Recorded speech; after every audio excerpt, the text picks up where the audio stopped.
that we wanted in our breeding stock because they were such lovely dogs. When you see a gorgeous dog, you want to use it. I know, but it's whatever kind of selection we do, whether it's selection, whether it's selection on the way the dog looks, or whether it's for lens luxation. Again, we can't allow one clear dog to sire one dog that's clear for lens luxation to sire all future puppies, because clearly we're going to cause a lot of problems with inbreeding. I'm sure it can be managed in a way that you can continue to breed for the quality, you can continue to use these dogs. But yeah, you can't allow them to contribute all their genes, to 100% of the population. So we have to find ways of actually trying to manage that. Were you saying you're implying that you cannot go looking into it? Yeah, so we're working. We're working with the Kennel Club, and I'll show you in the next slide or two. We're trying to set up an online system that allows you to select a mate for your dog or for your bitch, or you can look.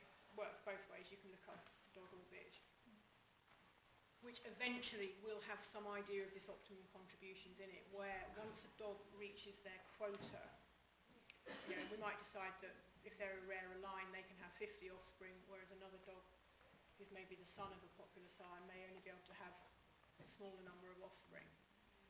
And we know, we have to account for litter size in that as well, because obviously... Because one of the problems is that people with the dogs, to some extent, rely on controlling it at the moment, because the people with the bitches may take their bitch to that dog either because it's one that they deem to be good enough, or that they may not be aware of how many other bitches have gone to the dog. No, exactly, and also that same dog may be producing the odd big winner, but it may have actually had tens and tens of bitches to it. Yeah. It's actually got a very poor return. Yeah, exactly. Producing one or two big winners. And it's very difficult, and that's one of the difficulties that we're going to face with the optimum contributions, is the dynamics of the system, i.e. we don't know. So the only way we're going to know which dogs we used is when the puppies get registered. So there has to be a sort of feedback loop in the system. But what we're thinking of is that we'll be able to, on the system, we'll be able to recommend matings up to the level of optimum contribution. We then look at next year's registrations, and we'll see what's happened. If a dog hasn't been used up to his contribution, he'll roll on, if you like, whereas dogs that have, we would stop recommending them. But it's very tricky, very tricky. Yeah. There are some kennel clubs, the Swedish kennel club, it's their law. A stud dog can only produce a certain number of puppies. Once he has, he just can't be used. I assume that our kennel club will probably go down those lines. What our kennel there is no such rule, but it's the recommendation, but not the rule. Yeah.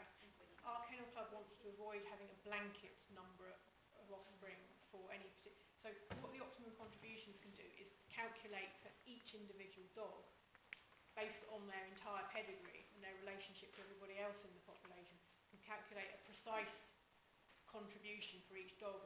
So it wouldn't be a case that all dogs can only have, for example, 50 offspring. It would be calculated for each individual dog. Are you going to work out, actually, because with a small breed like this, you're going to get people that breed a lot of puppies and people that just have the odd litter. Are they going to work out those, from those percentages, what actually go into the show ring to work out what dogs are being used and what dogs just being used for breeding puppies and pets? Because that probably is where the problem lies more so. Yeah, I mean, I think you maybe see that with this map of I don't know if that's the case in this breed, that what you've got is a show population on one side and a more like a puppy farm situation on the other. But it's what we will do is treat all registered puppies, all registered dogs as the same population. And as I say, the only way we can see which dogs have been used is when next year's puppies get registered. Well, I can see those statistics in bull terriers, because when a bull terrier gets used, you see a lot of puppies by that dog, but you don't get so many by one dog in the mini so often. In the show ring. No, but it will take account of if people are registering puppies, even if they're pets. Yeah, that's what I'm saying. We want to find out if it's just because I mean the dogs that are being overused might not be great dogs. They might just be dogs being used for breeding puppies. And we would still apply the same control as long as they're registered with the Kennel Club and we know about them, then both populations would be treated the same way.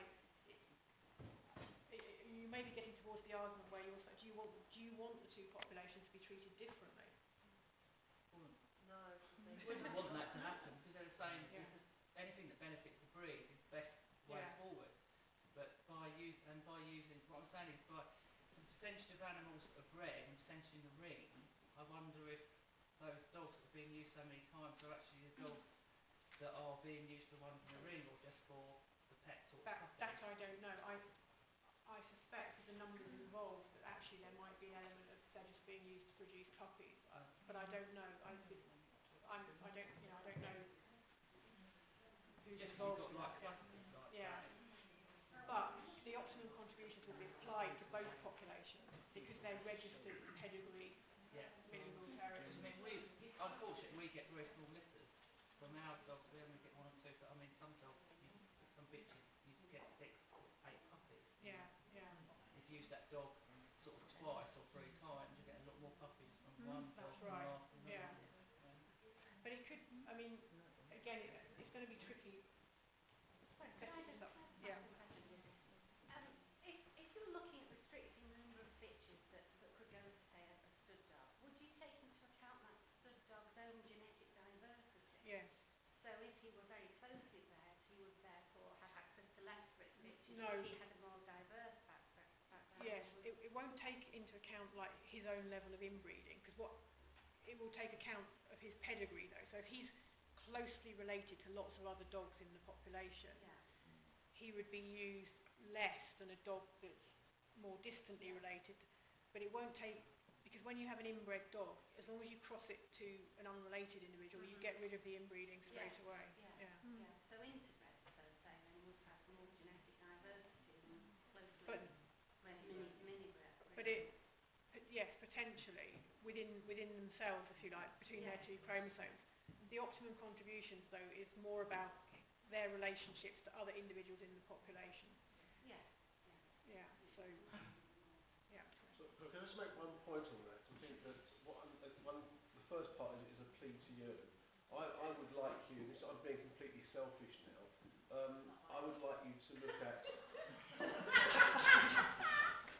I didn't hear anything. Carry on. I'd like a personal plea that you looked at the population size of bull terriers at a fairly early stage, because it looks like that's an easy answer for the miniature bull terrier because they have a partner breed to work with. However, my view is that the population size in bull terriers might be a lot smaller than people think.